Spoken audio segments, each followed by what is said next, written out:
கர்த்தர் நல்லவர். இந்த அருமையான நேரத்துக்காக கர்த்தர் நான் ஸ்தோத்திரிக்கிறேன். கர்த்தர் இந்த அருமையான பொழுத ஒரு வித்தியாசமான நிலைமையில கர்த்தர் நமக்கு கொடுத்திருக்கிறார். நம்ம நினைச்சு கூட பார்த்திருக்க மாட்டோம். ஒரு சில இடத்துல நம்முடைய தோல்வியை சார்ந்து கொண்டுதான் இருப்போம் நினைக்காதீங்க. நிச்சயமா அது வெற்றிக்குரிய மாறுதலா இருக்கும். வெற்றி பெறுகிறதான அனைவருக்கும் இயேசுவின் நாமத்தினாலே நான் வாழ்த்தை தெரிவித்துக் கொள்கிறேன். இன்னைக்கு ஒரு வசனத்தை உங்களுக்கு நான் ஞாபகப்படுத்திட்டு அதை பத்தி சின்ன தியானிச்சு நம்ம கடந்து செல்ல ஆசைப்படுகிறேன்.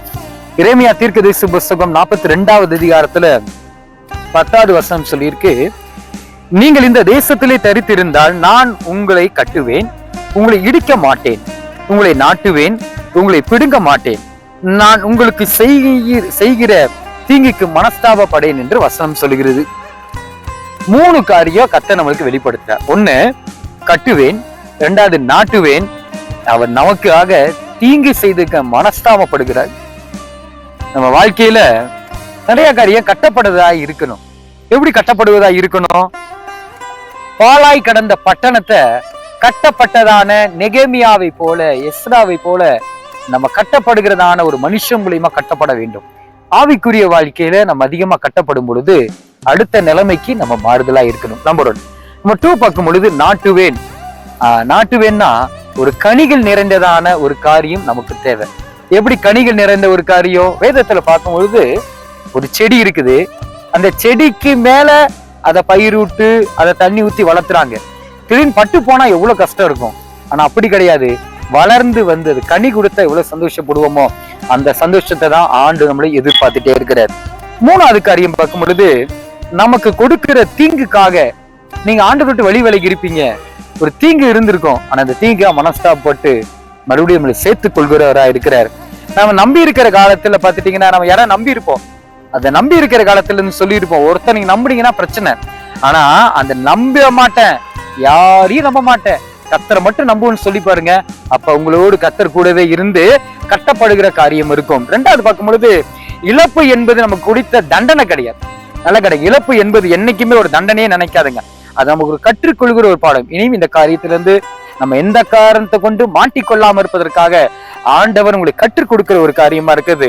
ஆனா நம்ம வைக்கிற நம்பிக்கை, மனுஷன் மேல எவ்வளவு நம்பிக்கை வச்சாலும் அது நிச்சயமா பலன் தராது.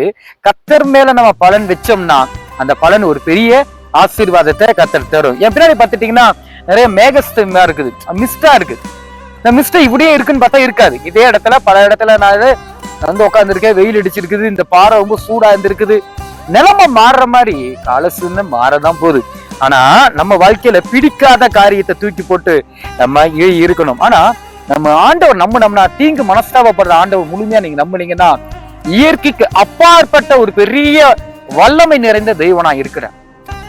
இயற்கை படைச்சவர் தான். இந்த இயற்கை படைச்ச தேவன் வானத்தையும் பூமியை உண்டாக்கின கர்த்தர் தான். உங்களையும் என்னை உருவாக்கின கர்த்தர் தான். ஒருபோதும் தள்ளாட விட மாட்டாரு, ஒருபோதும் கைவிட மாட்டாரு. ஆனா நீங்க கர்த்தரோடு இருந்தீங்கன்னா கட்டப்படுவீங்க, நாட்டப்படுவீங்க, மனஸ்தாபப்படுவாரு. நீங்க கர்த்தரோடு இல்லாம இருந்தீங்கன்னா இடிக்கப்படுவீர்கள். உன் பெருமையை ஆண்டவர் இடிச்சு போடுவார். உங்களுடைய தேவையில்லாத ஆண்டவருக்கு விரோதமா செய்யப்பட்ட காரியத்தை ஆண்டவர் இடிச்சு போடுவாரு. அடுத்தது பெருமையா செல்வ நாட்டுவாங்க. நாங்கெல்லாம் அப்படிங்க, நாங்கெல்லாம் இப்படி, நீ எதுவும் கிடையாது, எல்லாத்தையும் புடிங்கி தூக்கி போட்டுருவாரு. நீங்க கர்த்தர் முன்பாக தாழ்மை இருந்து பாருங்க, உயர்த்துவார். பெருமையா இருந்தீங்கன்னா புடுங்கி போட்டுருவாரு. மனஸ்தாபப்படவே மாட்டாரு, உங்களுக்கு தீங்கு தான் அனுபவிப்பார்.